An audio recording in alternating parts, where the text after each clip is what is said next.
Assalamualaikum warahmatullahi wabarakatuh. Pada kesempatan kali ini, saya Wiji Lestari, CGP Angkatan 5, akan menyampaikan tentang refleksi filosofis pendidikan Ki Hajar Dewantara.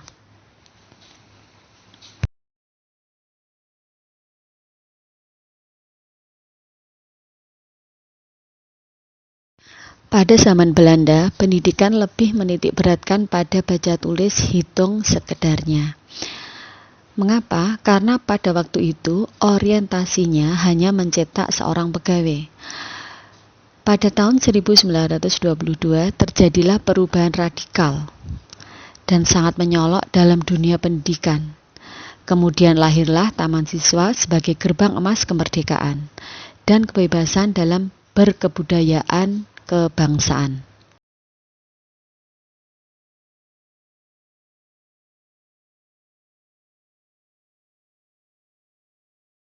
Filosofis pemikiran KHD yang diterapkan dalam Taman Siswa diantaranya adalah ing ngarsa sung tulodo, ing madya mangun karsa, tutwuri handayani. Namun, dalam perjalanannya, pendidikan zaman kolonial lebih pada menuntun siswa. Dalam hal ini, posisi menuntun dalam pendidikan saat itu, si penuntun bersifat lebih dominan dan cenderung kurang memberi ruang bagi siswa untuk mengekspresikan diri dan mengaktualkan diri. Karena menuntun pada konsep ini masih berkutat pada potensi diri siswa saja, atau bahasa lainnya, kodrat alam belum bisa tergali secara maksimal dan kurang diintegrasikan dengan faktor pendukung di luar dari siswa, atau masih belum bisa menyesuaikan dengan tantangan zaman saat ini. Sehingga tiga filosofis pemikiran dari KHD belum bisa diwujudkan secara nyata.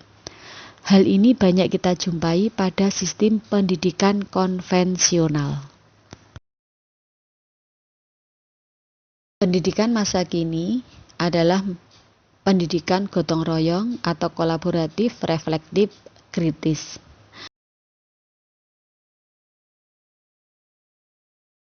Apa yang dimaksud dengan pendidikan kolaboratif, reflektif, serta kritis? Nah, pendidikan masa kini dengan perkembangan teknologi informasi dan komunikasi yang pesat lebih condong ke arah kolaborasi. Karena kolaborasi adalah sebuah keniscayaan dalam era globalisasi saat ini, di mana manusia sebagai makhluk sosial akan senantiasa berhubungan dan bekerja sama satu dengan yang lainnya. Nah, pada sistem pembelajaran konvensional, kolaborasi hanya terjadi antara guru siswa dalam satu sekolah saja, atau satu kelas yang sama. Namun, pada era globalisasi, dengan alih teknologi informasi dan komunikasi yang sangat pesat, kolaborasi sangat mungkin untuk dilakukan antar sekolah, wilayah, bahkan melampaui batas negara. Hal ini sangat erat kaitannya dengan kodrat alam, bahwa kodrat alam pada diri siswa itu meliputi potensi dan kearifan lokal di mana dia tinggal.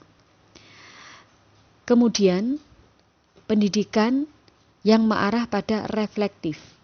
Nah, salah satu hikmah pembelajaran reflektif bermakna saat ini, contohnya dalam kasus pandemi COVID-19, dunia pendidikan seakan dipaksa untuk menggunakan teknologi informasi dan komunikasi, serta dunia pendidikan mengalami dinamika yang sangat luar biasa. Hal ini merupakan jawaban yang nyata dalam suatu bentuk kolaborasi antara teknologi informasi dan komunikasi dengan keadaan zaman saat ini, di mana semua manusia harus bekerja sama. Ini erat kaitannya dengan kodrat zaman. Kemudian, jika kita tarik garis merahnya, konektivitas antara pembelajaran kolaborasi dengan pembelajaran reflektif akhirnya akan bermuara pada pembelajaran yang bersifat kritis. Karena pada tahapan ini peserta didik atau siswa atau anak bisa diharapkan mampu berpikir kritis untuk menentukan keterkaitan suatu peristiwa dengan lebih akurat sehingga menghasilkan solusi dari tiap permasalahan. Pengembangan berpikir kritis merupakan integrasi dari kemampuan observasi, analisis, penalaran, penilaian, pengambilan keputusan, dan persuasi yang dihasilkan oleh siswa.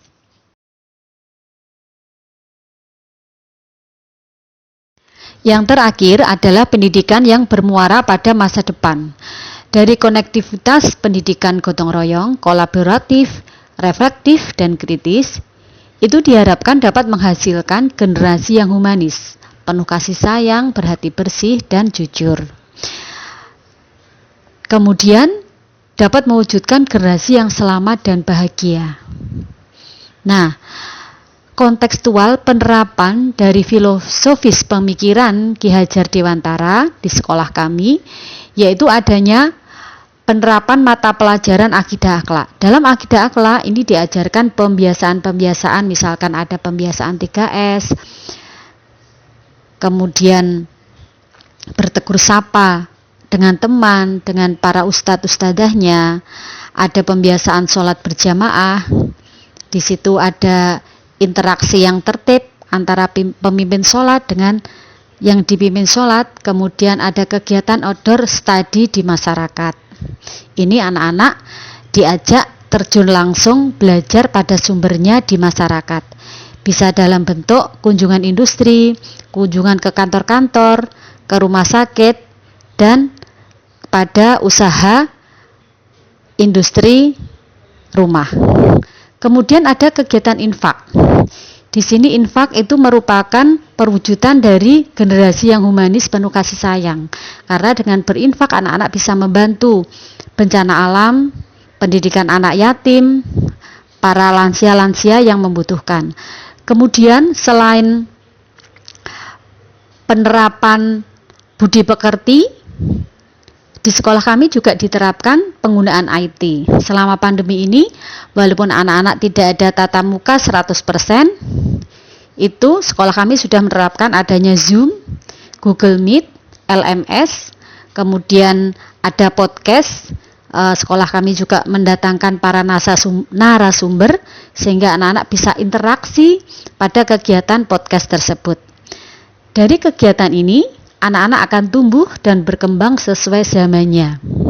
Mereka kognitifnya bisa tumbuh dan berkembang secara maksimal, kemudian mereka juga mengikuti perkembangan dunia IT yang sudah berkembang dengan luar biasa.